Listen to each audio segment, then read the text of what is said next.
बहुत समय पहले की बात है। नर्मदा नदी के किनारे बसे एक छोटे से गांव अमृतपुर में एक गरीब लेकिन ईमानदार युवक रहता था, जिसका नाम था गोपाल। गोपाल रोज सुबह सूरज निकलने से पहले उठता, अपने कंधे पर कुल्हाड़ी रखता और जंगल की ओर निकल पड़ता। दिन भर वह मेहनत करता, सूखी लकड़ियां काटता और शाम को उन्हें बेचकर अपनी बूढ़ी माँ और छोटे बेटे का पेट पालता। उसके पास ज्यादा कुछ नहीं था, लेकिन उसके दिल में सच्चाई और मेहनत थी। वह हमेशा कहता था, भगवान देर से देता है पर देता जरूर है। एक दिन जंगल जाते समय उसे रास्ते में एक बड़ा पत्थर दिखाई दिया। वह रुका और सोचने लगा, अगर मुझे इससे ठोकर लग सकती है तो किसी और को भी लग सकती है। यह सोचकर वह पत्थर हटाने लगा, लेकिन जैसे ही उसने पत्थर हटाया, नीचे से एक जहरीला बिच्छू निकल आया और उसने गोपाल को डंक मार दिया। गोपाल दर्द से तड़प उठा, लेकिन किसी तरह वह घर पहुंचा। कुछ ही दिनों में उसकी हालत बिगड़ गई और एक दिन वह इस दुनिया को छोड़कर चला गया। अब उसका छोटा बेटा चंदन इस दुनिया में अकेला रह गया। गांव के एक दयालु बढ़ई रामू काका उसे अपने घर ले गए। उन्होंने चंदन को अपने बेटे की तरह पाला और उसे लकड़ी का काम सिखाया।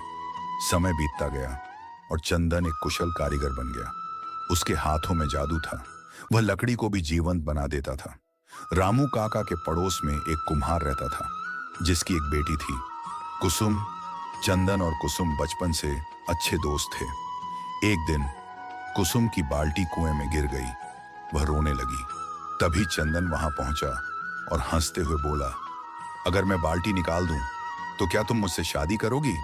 कुसुम हंसते हुए बोली, हाँ, कर लूंगी। चंदन ने किसी तरह बाल्टी निकाल दी। फिर दोनों ने खेल खेल में एक पेड़ के चारों ओर चक्कर लगा लिए। उन्हें क्या पता था कि यह मासूम खेल उनकी किस्मत लिख देगा। समय बीता और कुसुम एक बेहद सुंदर युवती बन गई। उसकी सुंदरता की चर्चा राजमहल तक पहुंच गई। एक दिन राजकुमार ने उसे देखा और उसी पल उसे शादी करने की ठान ली।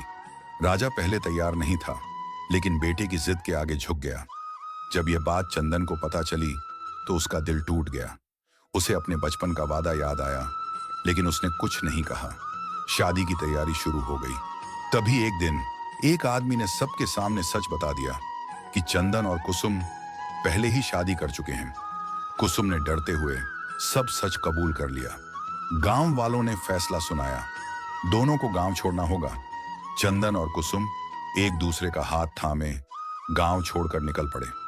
वे एक शहर पहुंचे, जहां उन्हें एक सराय में रहने की जगह मिली।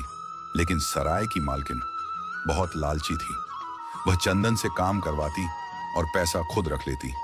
एक दिन उसने कहा, अगर ज्यादा कमाई चाहिए तो चंदन की लकड़ी लाओ। चंदन जंगल चला गया।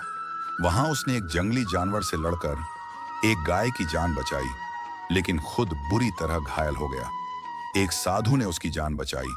उधर सराय वाली ने कुसुम को धोखे से बेच दिया और वह महल में दासी बनकर रहने लगी। एक दिन कुसुम को चंदन की लकड़ी से बना एक पंखा मिला, जिस पर चंदन का नाम लिखा था। उसकी आंखों से आंसू बहने लगे। वह समझ गई चंदन जिंदा है। जब सच्चाई राजकुमार के सामने आई तो उसने तुरंत चंदन को बुलवाया और दोनों का मिलन करा दिया। सराय वाली को सजा मिली और चंदन और कुसुम को सम्मान मिला। कुछ समय बाद दोनों ने एक नया जीवन शुरू किया, जहां अब दुख नहीं, सिर्फ खुशियां थीं। सच्चाई का रास्ता कठिन जरूर होता है, लेकिन अंत में जीत उसी की होती है जो कभी हार नहीं मानता।